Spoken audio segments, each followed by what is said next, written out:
Após repercussão negativa das ações ministradas por Alexandre de Moraes e efetivadas pela Polícia Federal contra jornalista e fonte no Maranhão, o ministro Flávio Dino se pronunciou por meio de sua assessoria. O repórter Victor Salina tem os detalhes. Boa tarde, Victor.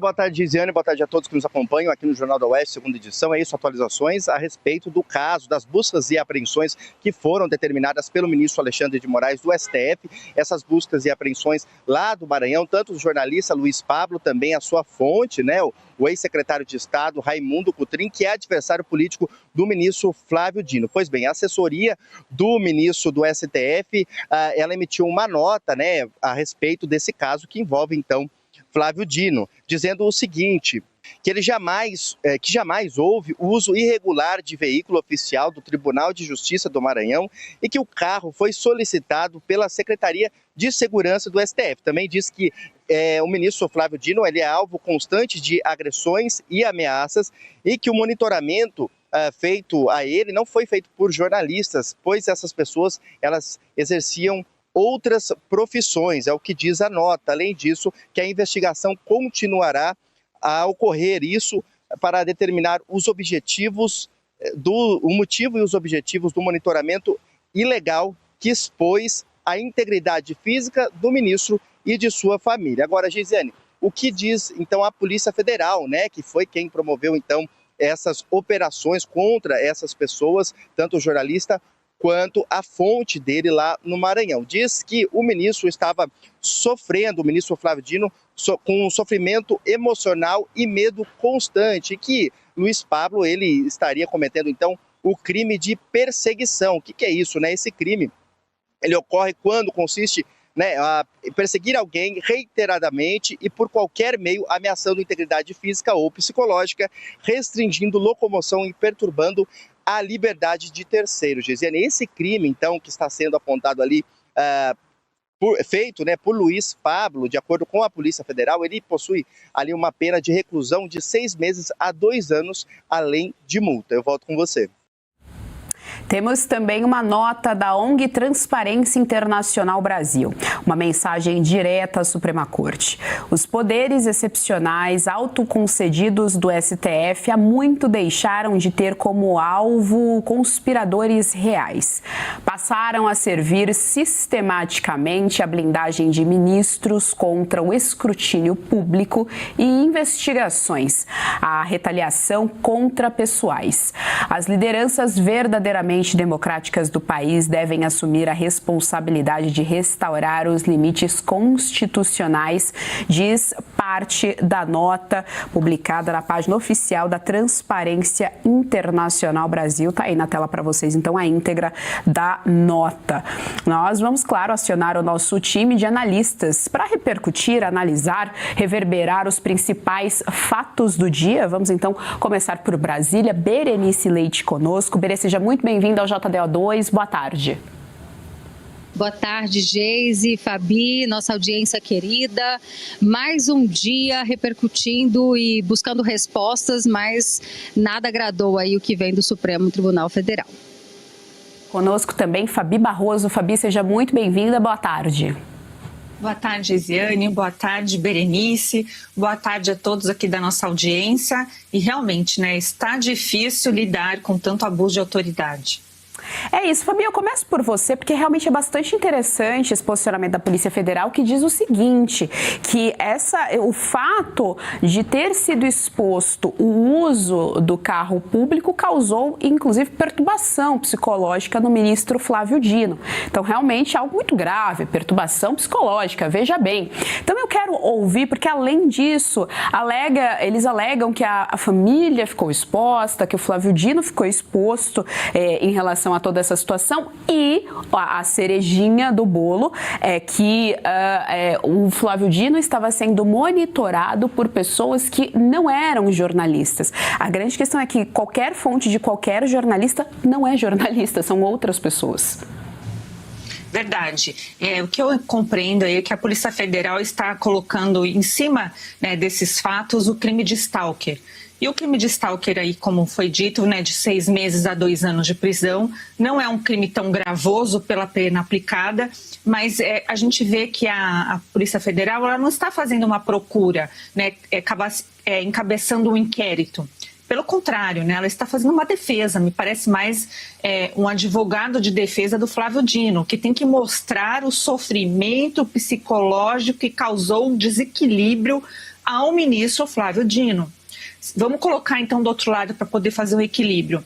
A busca e apreensão, né, quando você tem a busca e apreensão determinada, quando você tem o afastamento do seu sigilo bancário, do seu sigilo telemático, do seu sigilo, seja ele qual for, como será que fica o psicológico? Será que fica abalado? Né? Será que isso indevidamente pode causar um mal à sociedade talvez irreversível? É disso que a gente está falando, né? É realmente muita desproporcionalidade, né? E defender o indefensável.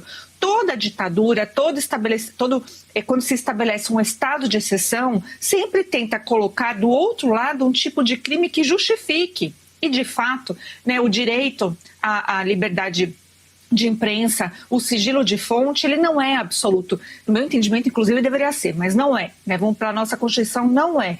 Mas as exceções estipuladas não seria esse tipo de exceção. Ficou muito claro. Uma coisa é parte de uma investigação que acaba pegando, né, algo que estava protegido sob sigilo de fonte. A outra é fazer busca e apreensão para ir para pegar exatamente quem estava vazando dados, né, que sejam sigilosos, mas isso não é crime. O crime aqui, mais estabelecido, é o crime de violação de sigilo, né, jornalístico. Isso é tão sério, que a gente viu a Transparência Internacional, que é essa ONG que fala sobre corrupção, né, e fica sempre de olho, acabou falando, várias instituições de jornalismo também se manifestaram, tivemos editoriais da Folha de São Paulo, do Estado de São Paulo, né, também se pronunciando, dizendo sobre o perigo, só que eles colocam no condicional, né, de então quebrar o sigilo de fonte. No meu entendimento já foi consumado, isso já aconteceu.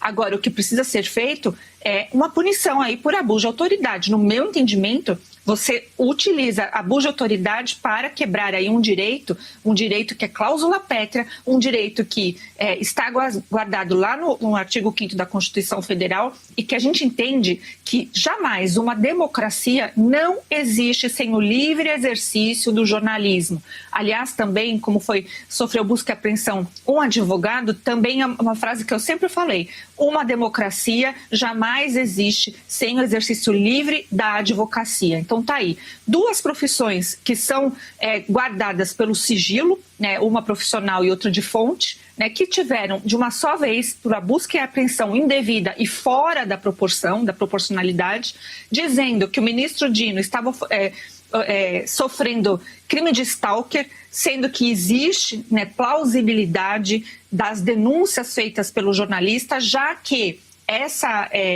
esse pedido aí da Secretaria de Segurança do STF aconteceu após a denúncia, então, do jornalista Luiz Pablo, que está aparecendo na tela. Então, além de tudo, existe uma, como é que eles falam?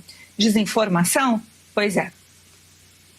Já saiu na grande mídia. São mais de 10 bilhões de reais esquecidos para serem sacados pelos brasileiros. Foram 4 dias organizando e logo já entrei com a solicitação e, na sequência, já me veio o retorno. R$ 8.517 que estava lá parado. E era meu. E isso é só a ponta do iceberg. São 7 brechas ocultas no sistema que você pode resgatar. A menos que você queira fazer doação para esse governo, precisa ver antes que o prazo acabe. Para você descobrir, deixei o link aqui embaixo e um QR Code na tela. Acesse agora. Berenice Leite, também quero te ouvir a respeito. É importante a gente também trazer aqui para a nossa audiência que hoje, durante a abertura da sessão plenária da Suprema Corte, o presidente da Corte, o Edson Fachin, prestou solidariedade ao ministro Flávio Dino. Ele disse que se manifestava a solidariedade, disse que o Flávio Dino sofreu uma ameaça física, o que é irreal, realmente assim, não encontra respaldo na esfera da realidade, mas foi a afirmação do ministro Edson Fachin. Disse que respeita a liberdade de expressão. Fabi, quero te ouvir mais um pouquinho sobre esse tema.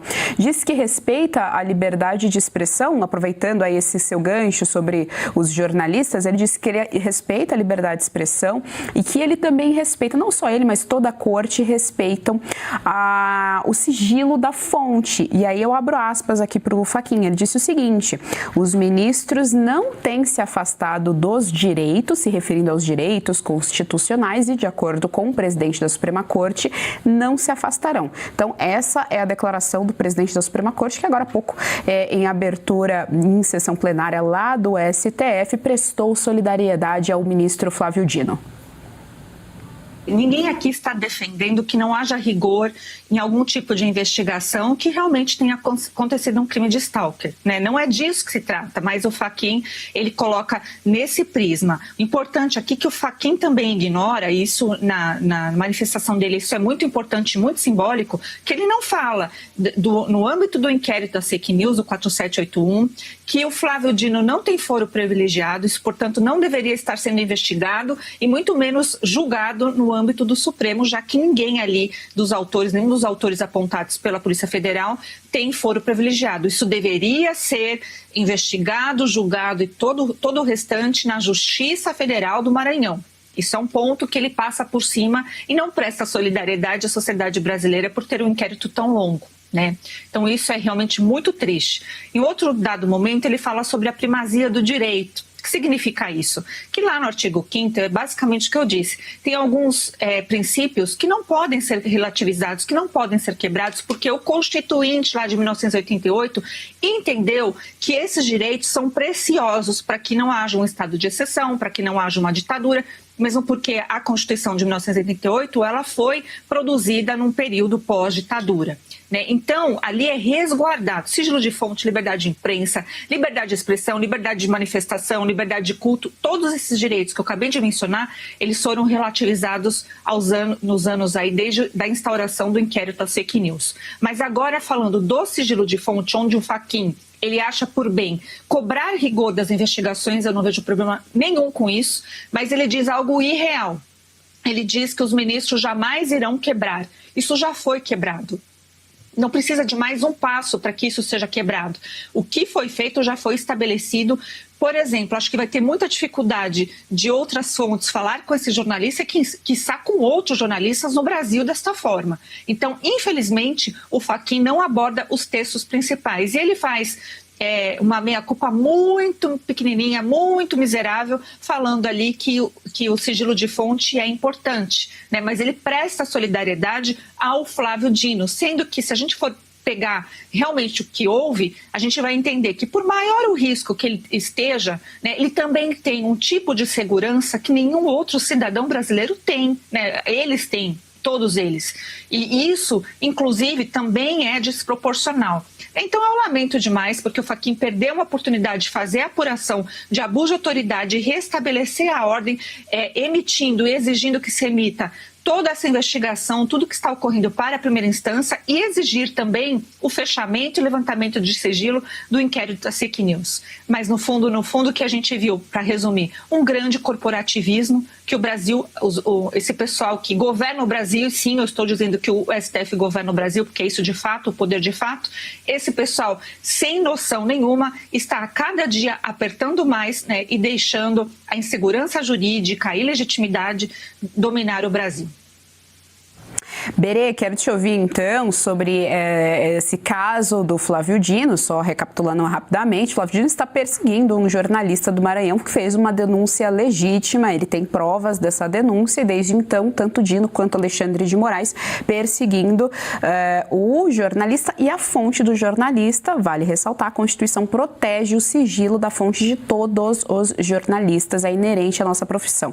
Eu quero trazer aqui também, Berê, o Edson Fachin já se manifestou, prestou solidariedade ao ministro Flávio Dino. Quero trazer dois comentários muito interessantes aqui da nossa audiência. O Aurélio Mendes diz que quando o Flávio Dino subiu o morro, não ficou fragilizado e nem inseguro, né? Não sentiu aí nenhum tipo de insegurança. Ele está se referindo àquele caso de março de 2023, quando o ministro, que na época era ministro da Justiça, Flávio Dino, foi até a favela Nova Holanda, no Complexo da Maré, no Rio de Janeiro. Um caso que, enfim, gerou gerou muito debate na opinião pública. O Robson Ribeiro também traz um comentário muito interessante. Ele diz o seguinte: o psicológico dele está junto com as filmagens do 8 de janeiro. Vale ressaltar, 8 de janeiro, Flávio Dino ainda era ministro da Justiça. Até hoje nós não temos a íntegra dessas imagens, 8 de janeiro, que deixou de legado para o nosso país presos políticos. Verdade, Geise. E olha, nossa audiência, mais uma vez, né, com uma memória infalível, bem lembrada essa questão da facilidade com que o então, à época, ministro da Justiça, Flávio Dino, subiu ali comunidade no Complexo da Maré, sem nenhum tipo de escolta armada, né, com toda a liberdade possível, e não parecia, pelas imagens, se sentir intimidado. Muito pelo contrário, estava bastante à vontade. Agora, o que eu posso resumir, acho que você e a Fabi já trouxeram os principais pontos. Primeiro, com relação à resposta publicada pela assessoria do ministro Flávio Dino, né? Vitimização pura. Uma total inversão de papéis, onde ele se coloca como vítima, quando, na verdade, o que deveria estar sendo investigado é a denúncia em torno da sua conduta diante de usar um veículo do Tribunal de Justiça do Maranhão e sua família usufruir disso, inclusive para ir para a praia, né? E essas não são só afirmações. A denúncia que foi apresentada à época, ali em meados de abril, salvo me engano, antes ainda de abril desse ano, traz imagens, e nessa nota também eles acreditam ali que estariam justificando o ato da Polícia Federal de apreender os equipamentos do jornalista que fez essa denúncia, ao dizer que não teria sido ele que apurou, né, o que foi denunciado, que ele teria recebido de uma pessoa que não é jornalista. Mas, ora, isso é muito comum, né? Eu, por exemplo, já recebi diversas denúncias e, geralmente, uma denúncia vem de algum grupo político inimigo mesmo daquele que está sendo denunciado, né? Há alguns casos, claro, de fogo amigo, mas em muitos casos, geralmente, é o opositor, o inimigo político do grupo específico, e aí a gente já fica, né, questionando, porque o Flávio Dino foi governador do estado, ele tem um grupo político instalado, sim, no Maranhão. A própria Ana Paula Lobato, que é a sua suplente aqui no Senado, sem ter nenhum voto, aliás, ela foi candidata e teve 22 votos quando propôs o seu nome aí para uma eleição. Vergonhoso, mas está aqui, 8 anos no Senado Federal. Ela é do grupo político de Flávio Dino. O marido dela é deputado estadual lá, e o Carlos Brandão, atual governador do estado, seria ali, né, o grupo opositor a Flávio Dino, que tem, claro, né, um histórico político, e parece que isso agora vem refletindo nas suas ações dentro do Supremo Tribunal Federal. Então, nada justifica essa nota aí apócrifa, considero assim, a nota da assessoria de imprensa do ministro Flávio Dino. E sobre Edson Fachin, como ministro e presidente da corte, deveria ali, né, não ignorar a realidade. É totalmente hipócrita o discurso dele, ignorando tudo o que está acontecendo, dizendo que respeita a liberdade de imprensa, a liberdade de expressão, quando na verdade ele sequer deu atenção para o que está acontecendo. Nós tivemos o sigilo da fonte, de uma fonte quebrada, e isso não é de hoje que vem acontecendo, Geise. É desde que o inquérito das fake news foi instaurado em 2019. Mas só agora a imprensa tradicional resolveu se mexer, acordar para a vida, porque percebem que também estão sendo colocados aí dentro do pacote, poderão ser os próximos, né? Que dirá a jornalista que denunciou e que recebeu um dossiê de um policial federal, ao que tudo indica, dos 129 milhões, o contrato da esposa de Moraes com o Banco Master. Então, esses jornalistas que têm esse tipo de fonte agora também estão se sentindo ameaçados. Nós já estamos aqui falando sobre essas arbitrariedades há muitos anos, Geise. Red Silver, as panelas mais vendidas do Brasil e não precisa de óleo. Preste atenção nas imagens e daqui a pouco eu volto com uma super promoção. As panelas Red Silver são a solução para o seu dia a dia, porque fazem todo tipo de comida de uma forma mais saudável e sem usar nenhum tipo de óleo. Revestida com material antiaderente, ultra resistente que não gruda, promove um deslizar dos alimentos e não solta resíduos. São sofisticadas, leves, fortes e possuem um design elegante. A combinação perfeita para a sua cozinha. Red Silver é zero gordura, zero óleo, muita tecnologia e vai em todos os tipos de fogões. E o menor preço do Brasil. Atenção, porque o kit completo, kit família, você vai levar por 12 parcelinhas de R$ 72,25. E não para por aí, hein? Você ainda ganha de presente este jogo de facas de aço inox, revestimento Red Silver e corte preciso. Aí nós vamos entregar na sua casa e hoje você não paga o frete. Então aproveite e corra. Você pode pedir através do QR Code que está aparecendo ou ainda mandar uma mensagem para o WhatsApp 11 97661 8704. E se você pudesse ter acesso aos bastidores do Sem Filtro e conversar direto com os comentaristas e âncoras da Oeste?